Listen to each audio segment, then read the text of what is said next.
नमस्कार, मी देशाल चौकेकर खोत लोकशाही मराठीमध्ये तुम्हा सगळ्यांचं मनापासून स्वागत करते।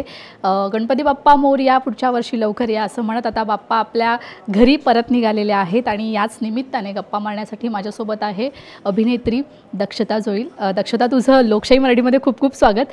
सगळ्यात आधी म्हणजे मला हे विचारायचं आहे तुला की ह्या आत्ता जो त्या भूमिकेत आहेस आणि ज्या मी भूमिकेत आहे त्या भूमिकेत आधी तू ही भूमिका जगलीस आणि आता मी तुझा इंटरव्ह्यू घेते आहे, सो सगळ्यात आधी मला हा सांग, हा मुमेंट कसा जगतीयस? खूप छान वाटतं आहे, कारण जसं तू म्हणालीस की मी लोकशाहीत इंटर्न करत होते। माझं शिक्षण मास मीडियाचं आहे आणि इंटर्न म्हणून मी इथे आले। बऱ्याच गोष्टी मला शिकायला मिळाल्या आणि करता करता हाही एक्सपिरियन्स मी घेतला।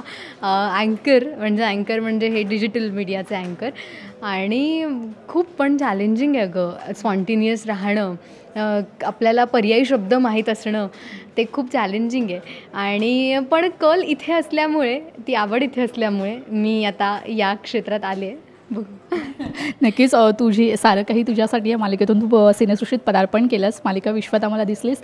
मात्र आत्ता मेन मुद्दा हा आहे की गणपती बाप्पा आता चाललेले आहेत, 10 दिवस बाप्पा विराजमान झालेले असतात आणि अखेर तो जो दिवस आपल्याला नको असतो तो दिवस आहे, तो बाप्पा आपल्या घरी परततो आणि तो एक भावनिक क्षण असतो, बाप्पा आपल्याशी कनेक्टेड असतो 10 दिवस। काय सांगशील ह्या दिवसाबद्दल? आजपासून परत 365 दिवसाची प्रत्येक भक्तगण वाट बघतो आहे। इथे तुम्ही मराठी आहात की तुम्ही गुजराती आहात की याचा कुठेच संबंध येत नाही गं। हा एक इथनं सेलिब्रेट करण्याचा सण आहे आणि मला असं वाटतं की तो प्रत्येकजण करतं आहे, कारण प्रत्येकाला ना बोलण्याची काही गरज नाही लागत। गणपती बाप्पा मोरया आणि डोळे बास आणि तो समोर, मला असं वाटतं हे खूप झालं। प्रत्येकाचे डोळे बोलतात, म्हणजे आता इंस्टाग्राममुळे ना त्या गोष्टी फार सोप्या झाल्यात। आपल्याला पटकन रील दिसतं इंस्टाग्रामवर, भावूक झालेले एखादी आजी, लहान मुलगी, कारण खूप म्हणजे काय म्हणतात त्याला, असं जसं सासरी जाताना मुलीचं होतं ना, तसं गणपती आणि किंबहुना त्यापेक्षा जास्त हे फिलिंग आहे आणि खूप वाईट वाटतं आहे अर्थात, पण तो पुढच्या वर्षी येण्यासाठीच तो आत्ता जातो आहे मला असं वाटतं।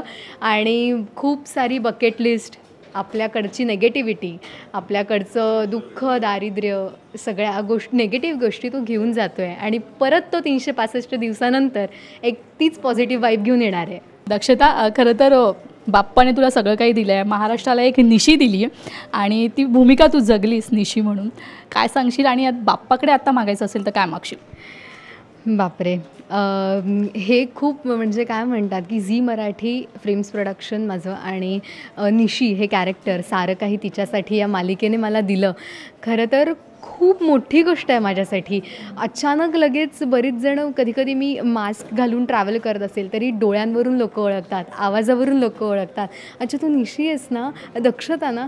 त्यामुळे फार भारी वाटतं कुठे गणपतीला गेले आत्ता की बरीच लोकं गर्दी करतात, त्यामुळे या सगळ्या गोष्टी दिल्यात आणि मला असं वाटतं की त्याच्याकडे ना काही मागावं लागत नाही। तो इथनं आणि प्रामाणिक भावनेने आपलं काम केलं ना की तो सगळ्या गोष्टी देतो आणि मला असं वाटतं की निष्कामतेची आणि एकनिष्ठेची भक्ती आपण करत राहूयात, मग तो सगळं देणार आहे। वा, म्हणजे दक्षता तू बोलायला देखील खूप छान शिकलीस या अर्थाने आम्हाला कळायला लागलं।